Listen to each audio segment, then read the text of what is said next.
यहाँ आमंत्रित कर रहा हूँ भैया अंकुर जैन, सोनू को, गुल्लू भैया, गुल्ली भैया, भिक्कू भैया, निखिल, सेलू और वे समस्त युवा जिन्होंने प्राणपण से मुनिचर्या में अपना अमूल्य समय लगा दिया।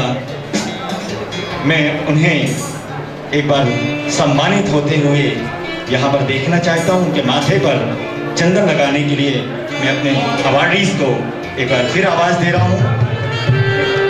गढ़ा कोटा से अंकित भैया, इन सभी के लिए क्या आपके हाथ, आपकी तालियां बजनी रही हैं? जोरदार तालियों से उन सभी के लिए जिन्होंने मुनिचर्या के लिए अपना जीवन समर्पित कर दिया है, उन युवा साथियों के लिए, उन सहयोगियों के लिए, उन वैयावृत्ति करने वाले भाइयों के लिए हम पलक पावड़े बिछा करके उनका सम्मान करने को आतुर हैं। कि जब एक जगह पंच कल्याणक हो रहे थे तो कोई भाई जी वहां पर हवाई जहाज से आए और उनके नीचे लेने के लिए उनको कार लग गई। जाके पंच कल्याणक जहां पर हो रहा था वहां पर गए, परिक्रम कहा था कि पूर्व जन्म में इन्होंने इतनी मुनियों की सेवा की है, भैया वृद्धि की है, मुनि बनकर के पांव पांव विहार किया है, तब के थके हैं।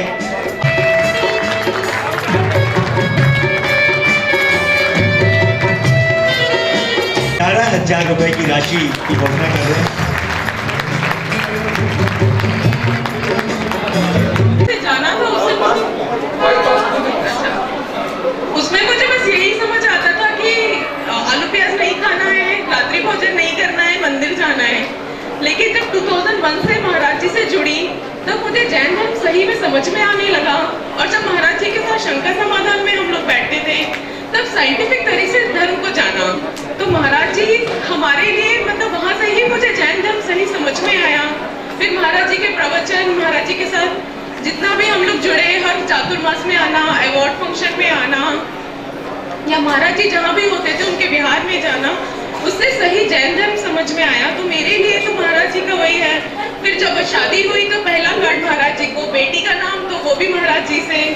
तो आज बहुत मुश्किल है ये चीज यहाँ पे देखना कि महाराज जी की समाधि हुई, पर ऐसा है कि अब हमको ही महाराज जी के जो भी उनका चारित्र था उसको आगे ले जाना है। जो अवार्ड फंक्शन उन्होंने शुरू किया और जिस तरह से उन्होंने हमको जैन धर्म समझाया वो अब हमें आने वाली पीढ़ी को समझाना है। श्री के चरणों में कोटि कोटि नमोस्तु। महाराज श्री के पास हम जब भी आते थे, जितना भी हमें समय मिलता था, हमें हमेशा बहुत कम लगता था। जब हमारी ट्रेन का टाइम होता था तो हमें लगता था काश एक दिन और मिलता, एक दिन और मिलता। तब मुनि श्री ने मेरे जीवन को एक नई दिशा दी है। उनसे मैं बहुत ज़्यादा, तो जब वो बोल पाते थे तब नहीं मिली, नहीं जुड़ पाई। सिर्फ दर्शन करने जाती थी, ज़्यादा समय नहीं मिल पाता था। लेकिन अभी तो हर 15 दिन में, हर एक महीने में जब हमें समय मिलता था बस हम भागते थे महाराज श्री के पास। यंग जैन अवार्ड 2003 का जो वो एक्सपीरियंस था एकदम अद्भुत था, एकदम यादगार है अभी भी, कि कैसे 2-3 दिन में जीवन को एक अच्छी दिशा देने के लिए इतनी अच्छी अच्छी बातें सिखाई जा सकती हैं। कैसे हाईली एजुकेटेड लोग आगे पीछे ऐसे इतनी डाउन टू अर्थ होकर हमारे आगे पीछे घूमते रहते थे। बहुत ही मोटिवेटिव था। और अब हमें मुनि श्री के उद्देश्यों को, उनकी शिक्षाओं को अपने जीवन में तो उतारना ही उतारना है, आगे बढ़ाना है और जन जन तक पहुंचाना है।